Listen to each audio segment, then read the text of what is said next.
শিৱসাগৰ পৰিবহণ সহ 4টা বিভাগৰ দায়িত্ব লাভৰ পিছতেই শিৱসাগৰৰ ঐতিহাসিক শিৱদৌলত উপস্থিত হ'ল মন্ত্ৰী যোগেন মহন। শিৱদৌলত বন্তি প্ৰজ্বলন কৰি শৰাই আগবঢ়াই মহাদেৱৰ আশীষ ল'লে মন্ত্ৰীগৰাকীয়ে। অনাগত দিনত নিয়াৰিকৈ যাতে কাম কাজসমূহ পৰিচালনা কৰিব পাৰে তাৰ বাবে প্ৰাৰ্থনা কৰে মন্ত্ৰী যোগেন মহনে। গাঁৱে ভূঞে অধিক চৰকাৰী বাছ সেৱা ত্বৰান্বিত কৰাৰ পৰিকল্পনাৰ কথাও সদৰি কৰিলে মন্ত্ৰীগৰাকীয়ে। পৰিবহণ বিভাগৰ দ্বাৰা জনসাধাৰণ যাতে হাৰাশাস্তিৰ সন্মুখীন নহয় সেই বিষয়ত গুৰুত্ব দিয়াৰো আশ্বাস দিয়ে।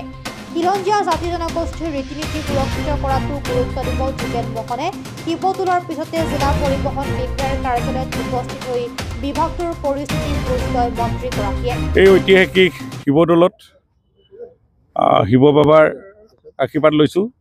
মাননীয় মুখ্যমন্ত্ৰী ডক্টৰ হিমন্ত বিশ্ব শৰ্মা ডাঙৰীয়াই মোক নতুনকৈ 3টা বিভাগৰ দায়িত্ব অৰ্পণ কৰিছে।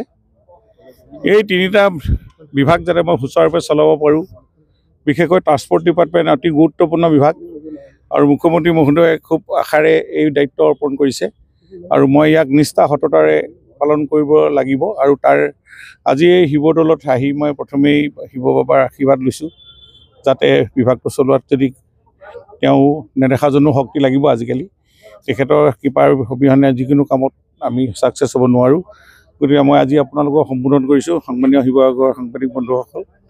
এই গুৰুত্বপূৰ্ণ বিভাগটো ট্ৰান্সপৰ্ট ডিপাৰ্টমেণ্টটোৰ আৰু কোঅপাৰেশ্যন এটা বিভাগ, আকৌ indigenous tribal faith and culture এইটো এটা নতুন বিভাগ। আমাৰ চৰকাৰৰ মুখ্যমন্ত্ৰী এই বিভাগটোৱে বহুত আশা কৰে। খিলঞ্জীয়া মানুহবিলাকৰ ৰীতি নীতি পৰম্পৰা ধৰ্মীয় যিবিলাক কালচাৰ এইবিলাক ৰক্ষা কৰা আৰু তেওঁলোকৰ মাজত ইয়াক চৰ্চা কৰা সংৰক্ষণ কৰা এই কথাবিলাকো তাত লুকাই আছে। কৰ্পৰেশ্যন বিভাগটো জানেই আপোনালোকে এটা সমবায় 777খন সমবায় আছে ৰেজিষ্টাৰ্ড। এইসকলে তেওঁলোকে জনগণক বহুত সহায় কৰি আছে আৰু 13, 14, 15 তাৰিখে গুৱাহাটীত এখন সমবায় মেলাও হ'ব। এই বিভাগটো আমি সুন্দৰকৈ চলাব লাগিব আৰু যিটো ট্ৰান্সপৰ্ট ডিপাৰ্টমেণ্টটোক অলপ যদি নতুনত্ব আনিব পাৰি মাননীয় মুখ্যমন্ত্ৰীৰ পৰা মই নিৰ্দেশ লৈ কেনেধৰণে আগবাঢ়িব পাৰি, জনসাধাৰণক সেৱা কৰিব লাগিব। মূল এই মেইন জনসাধাৰণক আৰু সুবিধা কেনেকৈ দিব পাৰি। গাঁৱে ভূঞে আজি ৰাস্তা পদূলি ভাল হৈছে, আমি যদি চৰকাৰী বাছ আমি সোমোৱাব পাৰোঁ, এনেধৰণৰ কথাও আমি চিন্তা কৰিব লাগিব। গোটেই বিষয়খিনি মাননীয় মুখ্যমন্ত্ৰী মই কাইলৈ গৈ নিজেই তাত ডিপাৰ্টমেণ্টৰ লগত ৰিভিউ ল'ম।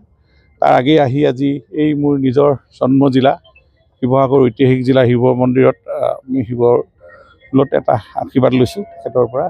গতিকেলৈ আমি সকলো ৰাইজকো আৰু বিভাগীয় বিষয়াসকলকো সহায় সহযোগিতা বিচাৰিছোঁ।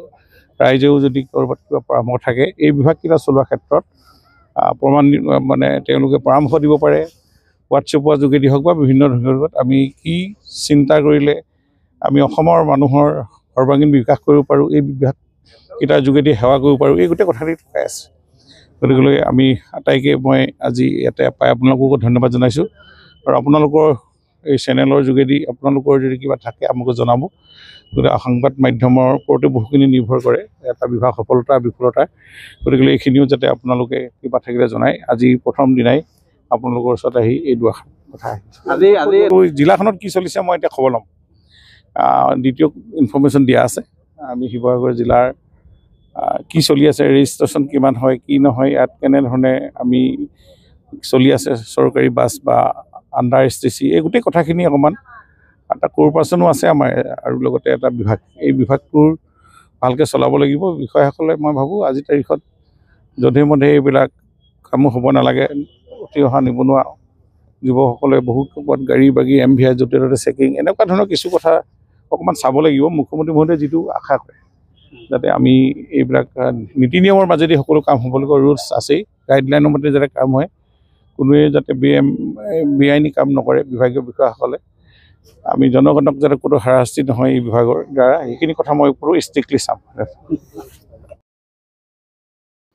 শিৱসাগৰৰ পৰা মিছকাতুৰ ৰহমানৰ ৰিপৰ্ট, অসম প্ৰাইম টাইম।